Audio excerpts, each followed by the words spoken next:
नमस्कार। आप सुन रहे हैं द बॉलीवुड रेडियो और मैं हूं आपके साथ आकाश।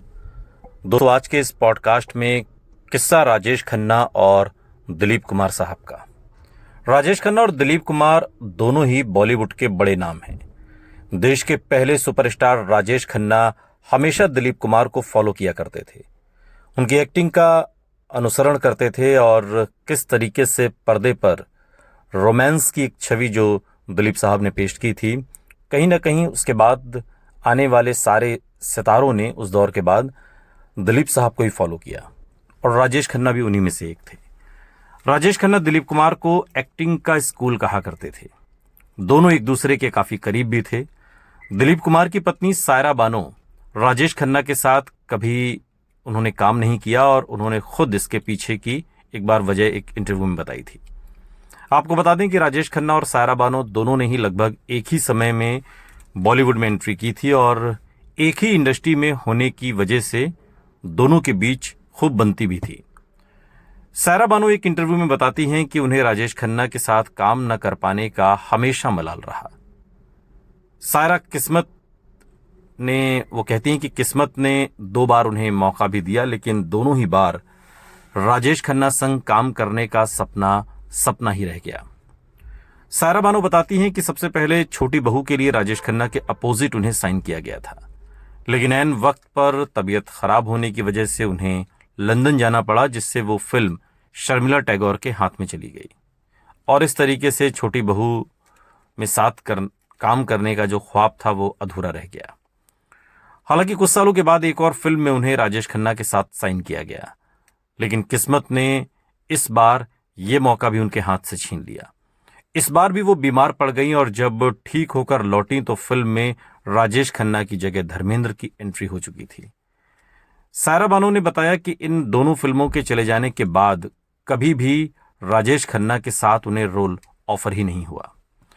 हालांकि कुछ समय के बाद फिर सायरा बानो ने फिल्मों को अलविदा कह दिया जब दिलीप साहब से उनकी शादी हुई। उसके थोड़े समय बाद राजेश खन्ना और दिलीप कुमार दोनों ही बॉलीवुड के चूंकि बड़े नाम हैं और आपस में भी दोनों एक्टर्स के बीच बहुत अच्छे रिलेशन रहे और राजेश खन्ना के निधन के बाद दिलीप कुमार ने उनसे जुड़ी कुछ बातें एक इंटरव्यू में शेयर की थी। दिलीप कुमार ने बताया था कि कैसे मरने से कुछ महीने पहले राजेश खन्ना रात भर उनसे अपनी पत्नी डिंपल कपाड़िया की बातें किया करते थे और साल 2012 में राजेश खन्ना को श्रद्धांजलि देते हुए दिलीप कुमार ने बताया था कि हम दोनों कांग्रेस पार्टी की विचारधारा से प्रभावित थे और इस वजह से हम दोनों में खूब पटती थी। हम लोग घंटों एक दूसरे से बैठकर बातें किया करते थे। दिलीप साहब बताते हैं कि कांग्रेस के लिए प्रचार करने के दौरान कई मर्तबा ऐसा हुआ जब हम दोनों एक ही होटल में ठहरे और पूरी शाम साथ में बैठकर बिताई, खूब बातें की जी भर के। इस दौरान राजनीति से लेकर फिल्म और परिवार सबकी बातें हुआ करती थी। दिलीप कुमार बताते हैं कि साल 2011 में जब सायरा बानो ने उनके जन्मदिन की पार्टी दी तब राजेश खन्ना भी घर पर आए थे। बहुत कमजोर हो गए थे, बीमारी उन्हें अंदर ही अंदर खाई जा रही थी, शरीर बहुत दुर्बल हो गया था। उस रात राजेश खन्ना उनके साथ काफी देर तक बैठे रहे और दिल की बातें करते रहे। राजेश खन्ना ने उस दिन अपनी पत्नी डिंपल कपाड़िया की भी खूब बातें की। दिलीप कुमार से उन्होंने ये सब बातें शेयर की कि किस तरीके से डिंपल से उनके रिश्ते बिगड़े, फिर बीच में लगा कि सुधर गए और अभी लगता है कि सब ठीक हो गया है, देर आए दुरुस्त आए जैसा। उन्होंने ये भी कहा कि अब डिंपल एक बार फिर से उनके साथ रहने लगी है तो जिंदगी में कई तरह की खुशियां लौट आई हैं। आपको बता दें कि डिंपल कपाड़िया शादी के कुछ सालों बाद, तकरीबन 10 साल बाद राजेश खन्ना से अलग रहने लगी थी। हालांकि दोनों में तलाक कभी नहीं हुआ और करीब 27 साल बाद फिर वो साथ में राजेश खन्ना के रहने लगी थी और ये खुशी राजेश खन्ना से छिपाई नहीं छिपती थी। और चूंकि वक्त जब बदलता है धीरे धीरे तो कई सारी चीजें बदलती हैं।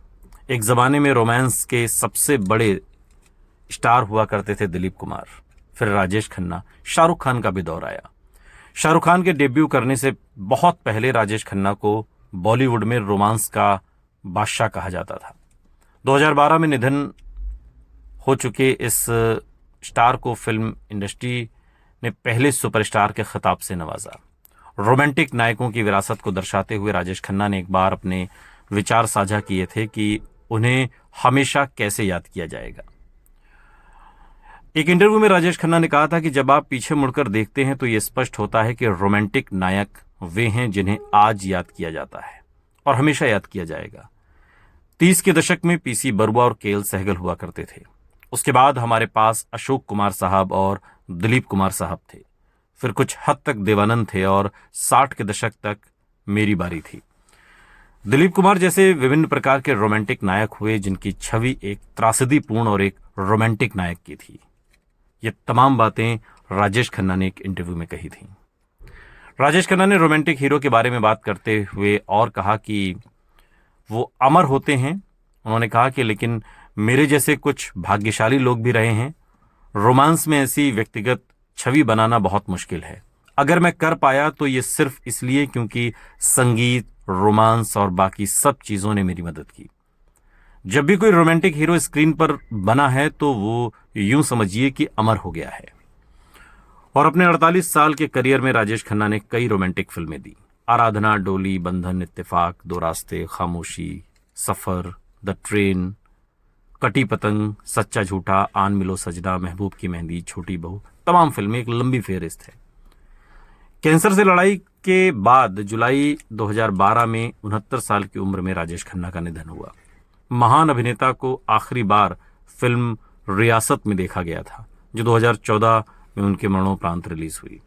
अशोक त्यागी द्वारा निर्देशित फिल्म में राजेश खन्ना ने गॉडफादर डॉन साहब की भूमिका निभाई थी। रियासत में गौरी कुलकर्णी, आर्यमन रामसे, रजा मुराद, आर्यन वैद, विश्वजीत प्रधान समेत तमाम कलाकार थे। साल 2013 में राजेश खन्ना के निधन के बाद मरणोपरांत पद्म भूषण से उन्हें सम्मानित किया गया और ये भारत का तीसरा सबसे बड़ा नागरिक सम्मान है। सम्मान तो राजेश खन्ना को बहुत मिला, लेकिन दिलों में उन्होंने जो जगह बनाई वो कभी मिटेगी नहीं।